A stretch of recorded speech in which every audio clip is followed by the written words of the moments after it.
Hello tout le monde, nous c'est Pauline et Brice, on est actuellement à Ban Luang dans la province de Ratanakiri au Cambodge. On vous embarque avec nous, bienvenue dans ce nouveau récit d'aventure.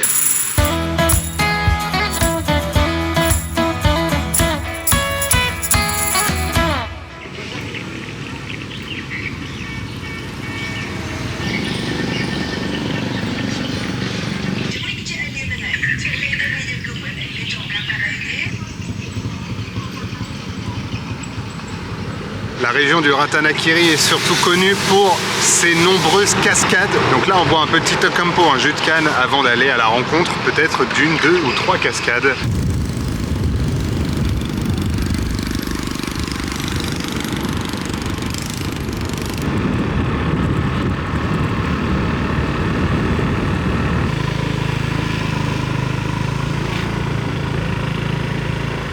Le Ratanakiri où on se trouve, c'est l'extrême nord-est du Cambodge. C'est toute la région qui est un peu frontalière au nord avec le Laos, à l'est avec le Vietnam. Là, on est dans un paysage qui est totalement différent. C'est une province qui est très nature, composée à grande majorité de forêts et de jungles. Aujourd'hui, on a prévu de faire plusieurs cascades dans le coin qui sont pas très loin de Ban Luang. Ban Luang qui est la capitale de la province, donc là où nous on loge. Voilà, c'est parti, on est en pleine nature. C'est un Cambodge pour l'instant qui est vraiment différent de ce qu'on a déjà vu. Donc toujours très content de découvrir voilà, des nouvelles provinces et là on va avoir commencé à les avoir presque un petit peu toutes faites au Cambodge, avoir un peu une idée de tout le pays au global, donc c'est vraiment super cool.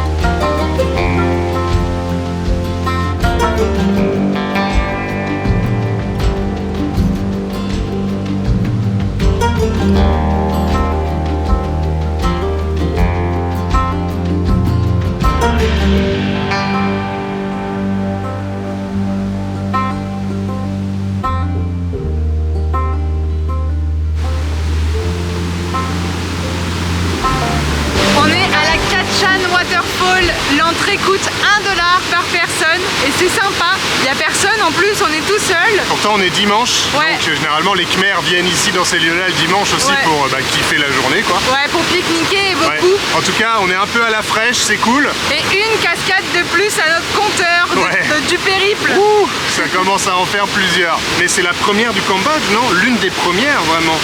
Je crois. Bah voilà.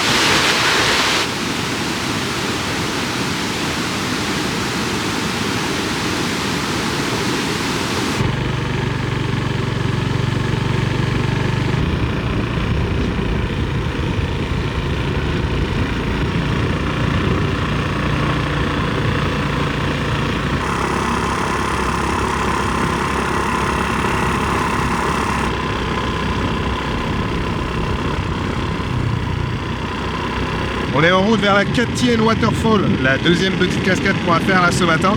Et on passe sur cette route en terre rouge, c'est très caractéristique de la région du Ratanakiri. Dans les autres régions du Cambodge, on est sur de la terre souvent un peu plus orangée comme vous avez pu voir, mais ici elle est vraiment rouge. C'est beau et quand elle est un peu humide, elle en devient vraiment marron très foncé, c'est super joli. Là pour le coup on a de la chance, c'est assez sec, par contre quand il flotte... je pense que là c'est un bambou hein, littéralement. Mais la route est très agréable et à gauche c'est très vert, mais vert différent d'habitude. Bravo.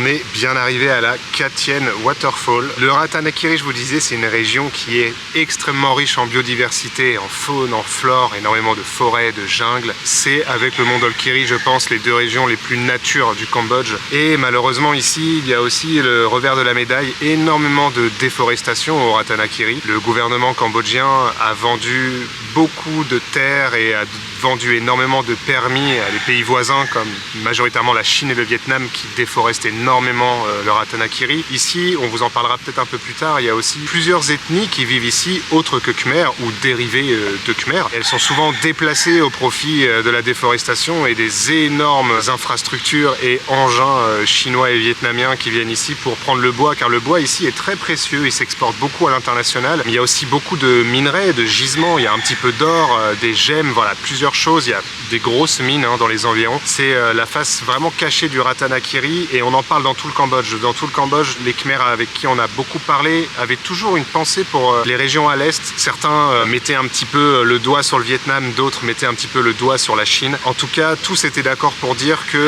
ça vient surtout du gouvernement cambodgien qui vend énormément ses terres avec énormément de corruption derrière dans tous les aspects. D'ailleurs, il y a énormément de récoltes de bois illégales aussi ici. Et malheureusement, c'est les populations locales et les populations des petits villages et des ethnies qui vivent encore dans la forêt, dans la jungle, qui en pâtissent le plus. Je sais que la France aussi exploitait beaucoup le bois dans ces régions-là. Je sais pas si c'est encore le cas. Je crois que oui. Je crois qu'il y a des succursales de Bolloré qui sont dans le coin et qui déforestent aussi au Ratanakiri. Nous, on est là que pour quelques jours, donc c'est pas nous qui allons en pâtir, hein, mais c'est quelque chose qu'on connaît depuis très longtemps pour avoir pas mal voyagé au Cambodge maintenant. Enfin voilà, comme dans plusieurs provinces du Cambodge, malheureusement, toujours une grosse part d'ombre. Nous, ça nous attriste beaucoup, mais on essaie quand même d'en savoir plus pour savoir où on met les pieds. Bref, en tout cas, là, on est à la Katien Waterfall. On va aller visiter ça. L'entrée est de 1 $ par personne, encore une fois. Et on a vu encore plusieurs personnes se plaindre un petit peu partout.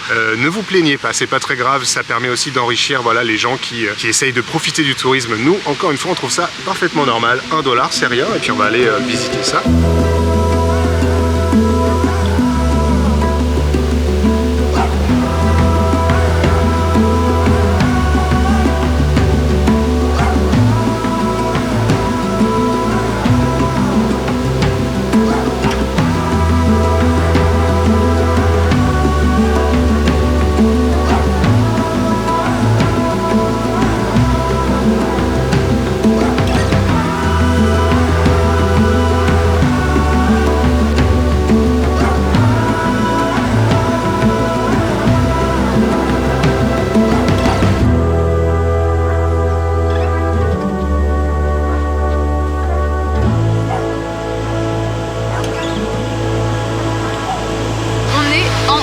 Cascade, ce qui fait qu'on voit pas du tout la chute. C'est frustrant parce que quand on s'approche un peu, ça a l'air super joli. Ouais, là, faut un drone, je pense, pour bien la voir, quoi. Mais avec les yeux, je crois qu'on peut pas la voir vraiment.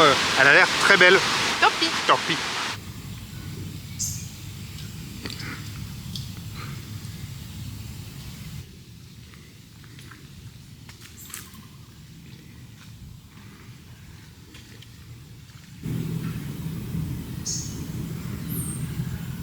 On est rentré à notre logement parce qu'on est un peu claqué. Ça fait un peu plus de 9 mois et demi qu'on voyage et c'est vrai que la fatigue commence un peu à s'accumuler, mine de rien. Et même si les dernières étapes étaient incroyables dans les campagnes du Cambodge, folles, c'est vrai que du coup les logements, etc., c'est un peu moins confort, donc on dort un peu moins bien. Donc là on va prendre un petit peu de temps cet après-midi pour se reposer un peu. Et là on loge au Green Plateau Lodge. Green Plateau Lodge. On paye 24,50 € par nuit, sachant qu'on a pris le petit déjeuner. Le petit déjeuner c'était 2 € par personne en plus. C'est très mignon, le cadre est très sympa. La chambre, elle est dans son jus. Oui, dans son jus, mais pour Ban Lung et pour une région assez reculée du Cambodge, c'est quand même pas mal. Les matelas sont très durs. Et comme partout en campagne au Cambodge, là, ça fait peut-être 2 ou 3 semaines qu'on parcourt, même peut-être un mois qu'on parcourt les campagnes et les matelas, waouh les gars, c'est du béton, hein. Franchement, on se réveille avec du mal de dos un peu tous les jours. Mais bon, c'est le jeu, c'est pas grave. Le cadre est super beau, un super petit terrain, petit jardin bien agréable. Et ben on vous dit à plus tard.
est monté sur la colline de Phnom Svay. On peut voir le Big Buddha derrière pour le coucher du soleil. L'ambiance est super chouette, il y a plein de jeunes, tout le monde vient avec son petit café, son petit jus de canne pour profiter du coucher de soleil. Et on a rencontré un sculpteur, il est en train de, littéralement là à l'instant, de tailler sur pierre un petit Bouddha.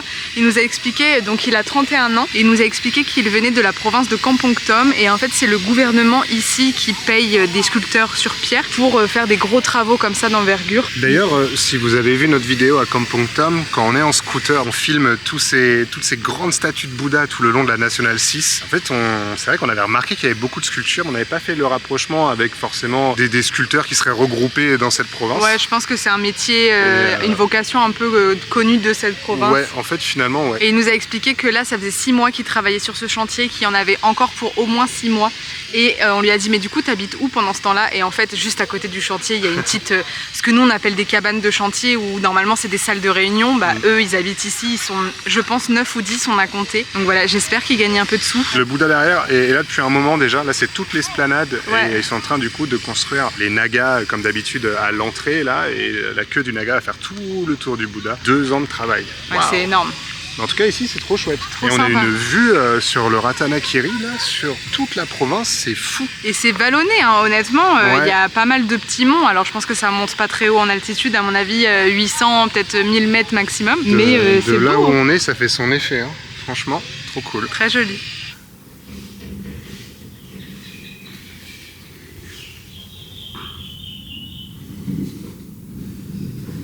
On vous reprend un peu plus tard et on voulait vous raconter une petite anecdote. De notre logement, on a un colocataire, il s'appelle Rufus, c'est un gecko tokai. Brice vous affiche sur sa tête. Qu'est-ce qu'un gecko tokai si vous ne connaissez pas? Évidemment, quand vous voyagez en Asie du Sud-Est, vous l'avez forcément déjà entendu puisque ça fait un cri hyper fort qu'on entend. Là, on met le cri. Voilà. Qu'on entend même à plus de 100 mètres de distance. Et on en a un dans la chambre. Le nôtre fait, je sais pas, entre 30 et 40 cm. Il est assez gros quand même. On l'avait vu un soir derrière l'armoire et on s'est dit, bah il est là, voilà, on va faire avec. Et le matin, en me réveillant, je regarde le plafond, il est en train de se balader au-dessus de nous. Il allait se planquer après derrière un tableau. Et bon... C'est vrai que Pauline, elle a un peu du mal. J'ai peur de tout, donc j'ai peur des tokai aussi. Du coup, on a demandé au mec de la guest house s'il pouvait venir le retirer et on avait vraiment une grande confiance en lui. Ah ouais. On s'est dit, là, il a la guest house depuis longtemps, c'est en pleine nature. C'est un mec de la jungle un peu quoi. Et il est arrivé avec son fils et en fait on les a vus arriver un peu de loin là vers le bungalow. Comme des gangsters. Comme des gangsters, le gars était en train de à moitié de tailler un bâton et de mettre un fil de fer au bout tout en marchant vers nous. On s'est dit ok c'est bon, on est sauvés. On a rigolé, je lui ai dit ouais tu ressembles à Indiana Jones comme ça avec ton bâton et tout. Vraiment moi je me suis dit il va arriver, il va faire un petit coup de lasso sur le tokai et il va le remettre dehors. Bah pas du tout.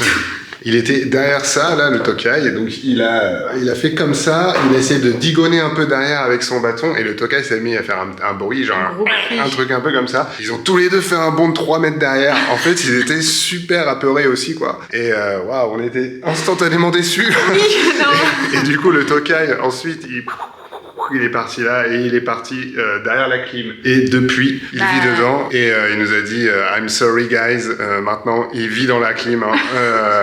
Je peux rien faire, je peux pas vous aider. Il vit là-dedans, ouais. Déception les amis. Mais bon, c'est pas grave. Voilà, en tout cas, nouvelle journée ici dans le Ratanakiri et aujourd'hui on va prendre le scoot et on va deviner, voilà, se perdre. On a fait les petites cascades et là on a envie de se perdre un peu, voir un peu la campagne. Le soleil est caché, cool, ouais. donc c'est cool. Ouais. Allez, on vous embarque avec nous. Rufus par contre, faut qu'il reste là où il est. Hein. Faut pas qu'il bouge. Hein. Ouais.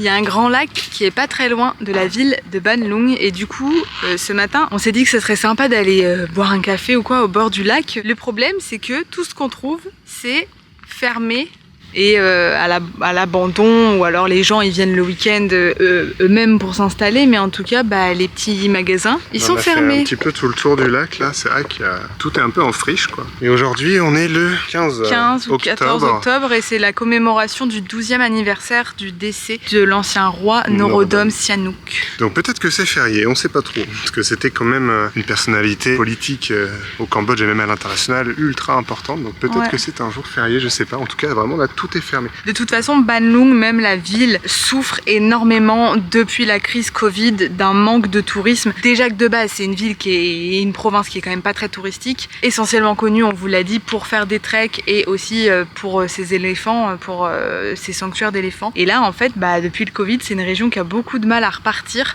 En ville, on voit énormément, c'est toujours ce paradoxe en Asie du Sud-Est, énormément de gros hôtels vides. Les touristes ont du mal à venir. Venez dans le Ratanakiri, venez donner un peu vos sous. Mais les hôtels sont chers. Mais du coup, c'est ça. C'est bizarre. Là, la chambre qu'on a, c'est quand même très cher pour le Cambodge en manière générale. Et c'est pas cher par rapport à ce qu'il y a. Il y a des hôtels là où c'est 50, 70, 90 dollars. En fait, c'est le jeu de... Il n'y a plus de touristes, c'est en chute libre. Du coup, on monte les prix parce qu'on a besoin de sous. Mais plus on monte les prix, moins de gens viennent. C'est toujours... Il y a un contraste qui est un peu... Mais il y a beaucoup de choses en friche, là, c'est vrai. Même dans la province, là où on est, par exemple, ou en ville. Il y a un aspect un peu abandonné sur certaines choses, sur certains endroits.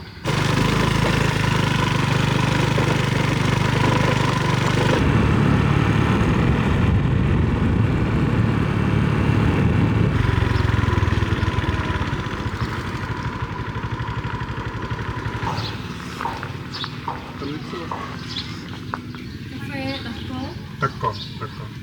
Café Tako.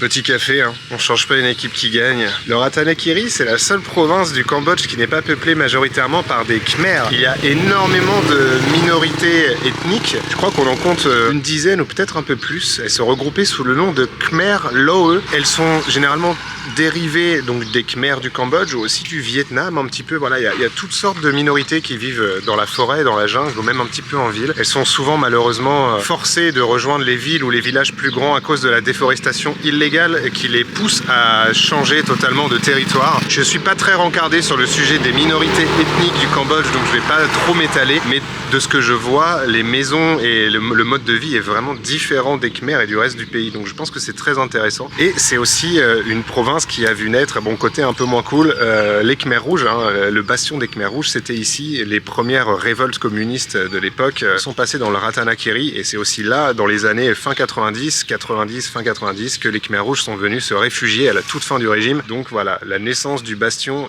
était ici. Et d'ailleurs, les Khmers rouges, les presque premiers partisans qu'ils ont eu, c'était des gens de ces ethnies-là, dans l'agriculture, qui étaient dans le côté rural très extrême. Voilà, là on boit le petit café, comme je vous ai dit, et je pense qu'on va continuer un peu la route. On sait vraiment pas ce qu'on va faire aujourd'hui, et je vous l'ai dit hier, on est un peu fatigué là sur le Ratanakiri, on a un petit coup de fatigue. Donc pour l'instant, on se balade tranquillou dans ces routes toujours en terre rouge. Ici, tout est rempli de poussière rouge, les voitures, les camions, les chiens sont remplis de poussière, tout est poussiéreux et on est en saison humide. Je pense qu'en saison sèche, on a un nuage constant un peu de poussière rouge qui balaye un peu toute la province. Alors moi je trouve ça joli cette poussière, mais c'est vrai que par contre je pense qu'on en bouffe beaucoup sur la route.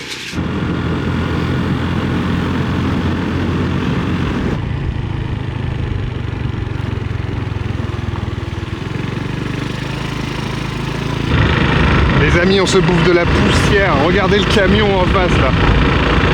On va ranger la cam. Ouais.